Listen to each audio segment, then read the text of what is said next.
Today I would like to talk to you about the rule changes in the NFL. The purpose of my speech today is to inform you on the new rule change on roughing the passer. And then I want to talk to you about how it has directly affected the NFL today, as we are only halfway through the season, but it has had a very large impact. The first thing I'd like to talk about is why the change. Now, last season, as we all know, our beloved Packer, Aaron Rodgers, went down with a broken collarbone, as you can see over here. However, the play itself sparked an interest in the commissioners to make a rule change. See, they say that Anthony Barr, the linebacker who tackled him, used his body weight to drive Aaron's shoulder into the ground. Now, you can see both his feet are off the ground, and he's still wrapped up. That is going to be key in the new rule change. However, before any of this actually got into talks, there were many injuries that happened because of roughing the passer, so it wasn't just this one instance that made the rule change happen. Now, the exact rule change itself is stated in Rule 12, Section 2, Article 9 of the official 2018 NFL Rulebook. It states that a rushing defender is prohibited from committing such intimidating acts, such as stuffing a passer into the ground or unnecessarily wrestling him or driving him down after the passer has thrown the ball, i.e., as shown when Anthony Barr tackled Aaron Rodgers. A defender must also not throw a passer down violently or land on top of him with all or most of his body weight.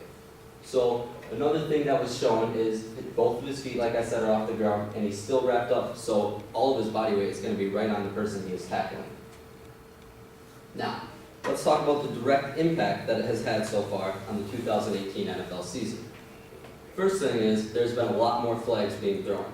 According to Jonathan Jones, a writer for Sports Illustrated, through the first 3 weeks of the season, referees threw 34 flags just for roughing the passer. That is twice the amount of any flags thrown over a 3-week span just for one penalty of last season. Another impact has been the games directly. I'm pretty sure if you guys follow the Packers, we know a couple of games that have been directly affected by this penalty, and there's been many other teams that have been affected. I'll get to that in just a little bit. Another thing I would like to talk about are the players that have been fined because of this penalty.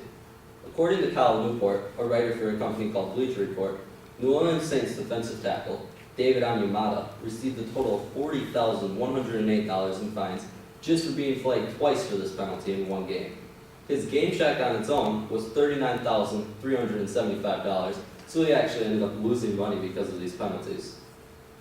I mean, a lot of players make a lot of money in the NFL, we all know that, but fines can be really, really taxing and really heavy on these new players who have just gotten into the league, not these millionaires that have gotten the franchise tag, but these young rookies and third-year players who are defensive tackles who are just still trying to make a name, as shown in David Onyemata. Now I'd like to talk about a game that's been directly impacted. The Packers versus the Vikings on week 2.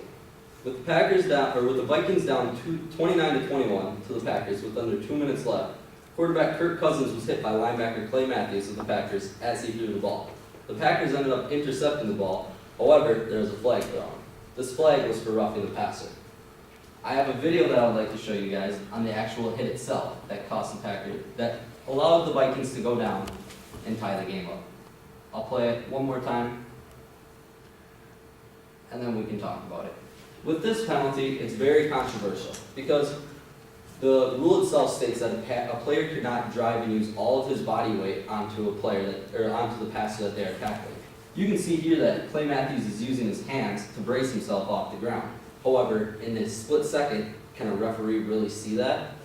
Because of this, Clay Matthews is allowed to appeal it and not get a fine, but at the time of it being, it allowed the Vikings to go down and tie the game up. So there's some changes that need to be made, but overall I think the penalty has actually had a really positive impact because it's not only allowing these franchise tag quarterbacks to stay in the game longer, but it's allowing for the players to have a different aspect of hitting the quarterback and actually being safe about it. In conclusion, you guys learned about the new rule change, meaning that a player has to be a little bit less aggressive when tackling the quarterback.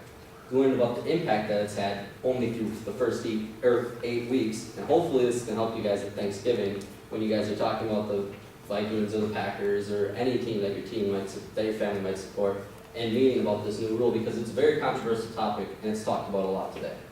Thank you.